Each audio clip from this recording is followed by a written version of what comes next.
सुप्रभात साथियों, जैसा कि मैं आपको बता दूं कि आज हमारे फैकल्टी ऑफ लॉ में यूनिवर्सिटी ऑफ लखनऊ का जो फैकल्टी ऑफ लॉ है वहाँ पे आज इस समय मैं अपने सेमिनार हॉल में उपस्थित हूँ और आज यहाँ पे बहुत अच्छा सेमिनार होने वाला है जो कि BNSS और BNSS जो हमारा नया क्रिमिनल लॉ बना हुआ है उसमें आज गहन चर्चा की जाएगी। मतलब यहाँ पे उपस्थित होंगे BHU के की वर्ड्स प्रोफेसर डॉक्टर मुरली सर, और अगर हम बात करें हाई कोर्ट इलाहाबाद के जो लखनऊ में बेंच है उनके जज श्री या मिस्टर राजीव सर, तो बहुत सारे प्रोफेसर यूनिवर्सिटी ऑफ लखनऊ के फैकल्टी ऑफ लॉ के उपस्थित रहेंगे और अपने अपने शब्दों के द्वारा हमको ये बताने का वो प्रयास करेंगे, अपने वक्तव्य को रखेंगे कि हाँ the person was pretending, having some pretext, that he is of course having a problem, he is admitting himself in the hospital, and that is precisely the reason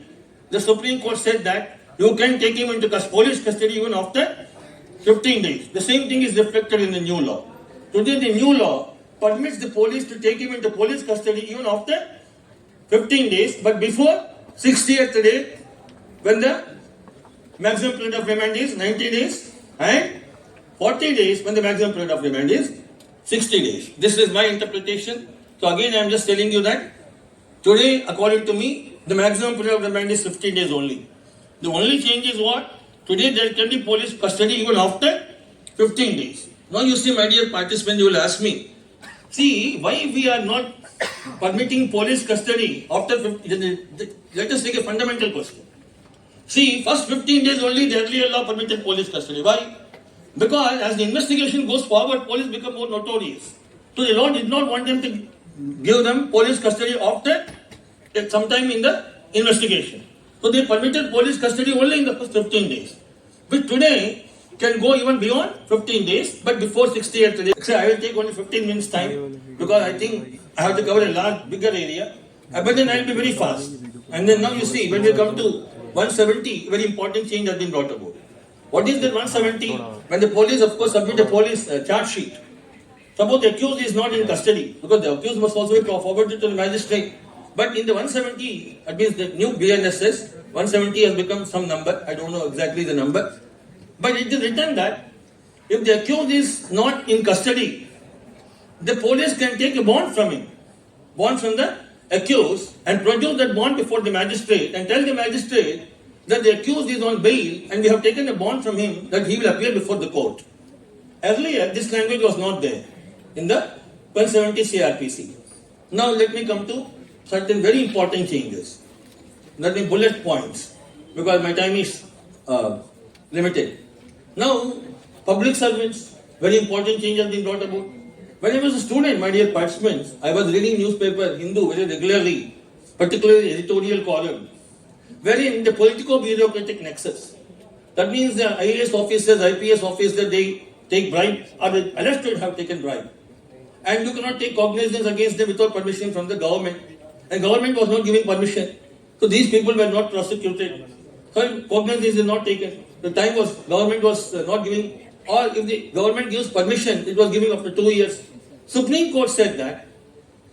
Now if the government does not give permission within 120 days, that means particular public servant is there, allegations are made against him, magistrate wants to take cognizance and permission is awaiting from the government.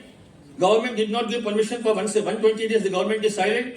Now the Supreme Court said after 120 days you can deem that the permission has been granted. Why? Because that is the only way to prosecute him.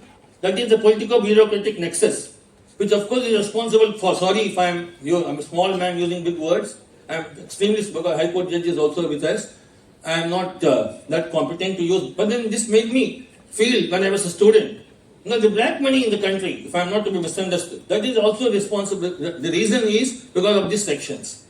Because the government is not giving permission. So cognizance is not being taken, but salute to the Supreme Court. Supreme Court said that 120 days, if the government is silent on the particular matter, now after 120 days you can deem that the permission has been granted and the magistrate can go ahead and take cognizance. Now the same thing is reflected in the BNSS. Now what is reflected in the BS 120 days, it has come into the statute now. But that is because of the Supreme Court judgment. Now let me come to let me tell you a very important change. Now these are all very important changes. Now a very important change is that the earlier 190 CRPC.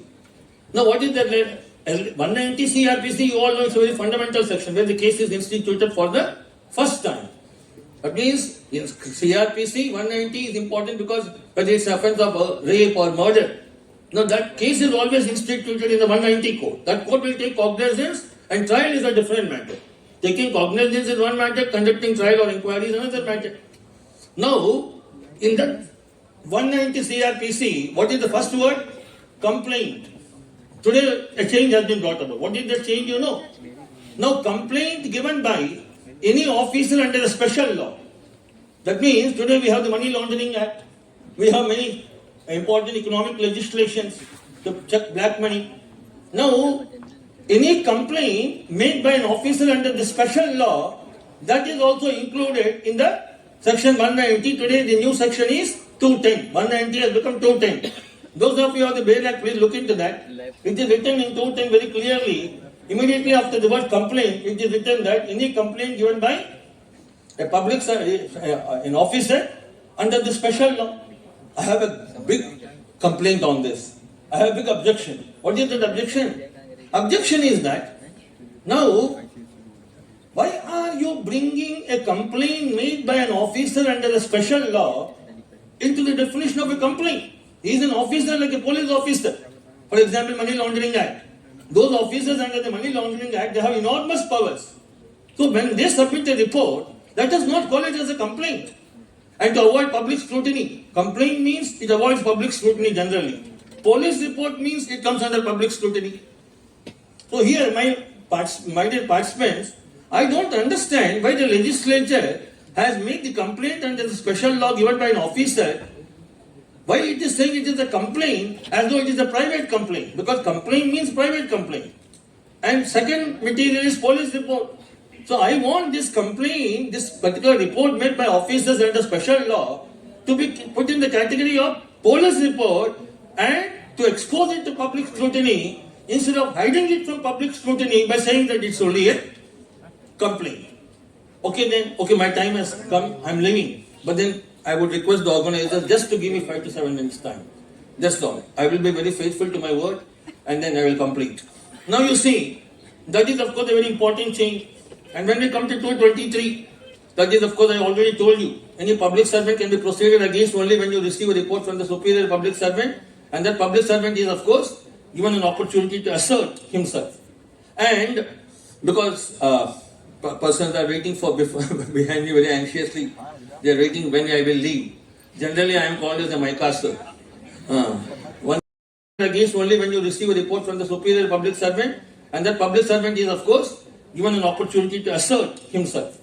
And because persons are waiting for behind me very anxiously, they are waiting when I will leave. Generally I am called as a mycaster. Once I catch a mic, I don't leave it that easily. But then I can also, because if I am very monotonous and boring, I can also make you laugh. कभी कभी मैं हिंदी में भी बोल के आपको हंसाता हूँ, इतना जरूरी है. एक मरीज को डॉक्टर साहब ने कहा तुम चिंता मत करो, कल ऑपरेशन हो जाएगा, इसके बाद अपने रिश्तेदारों से मिल सकते हो. तो मरीज ने कहा सर मेरे रिश्तेदार सब लोग भूमि में नहीं, सब लोग मर गए. डॉक्टर ने कहा मैं जानता हूँ. तो इसी प्रकार से यहाँ भी. And one very important change is the change brought with regard to victimology. The victim has been neglected. We all know that so far the victim is concerned, victim had no say in the criminal jurisprudence at all. But thanks to our Supreme Court, thanks to the jurisprudence in the entire world, today we have a definition of victim. Victim definition we already had in 2005. And today in the 2005 amendment, victim also had been given the right to go in appeal. So victim is also given the right to go in appeal apart from the state. State of course will go in appeal against acquittal. Now victim also can go in appeal. That is of course very important change brought in the earlier CRPC. That means CRPC. What is appeal? Victim can go in appeal against the orders of acquittal and against lesser conviction. Against lesser conviction he already has been. Now doing the BNSS, victim has been very integral component of the criminal administration of justice. How? A copy of FIR must be given to the victim, not only to the informant. If the victim himself is the informant, he should be given a copy. And police must inform the victim regularly about the progress of investigation. When the accused is being given bail, victim must also be heard. And most importantly, my dear participants, this is something which is so fundamental, of which we can be very proud of also. What is that, you know?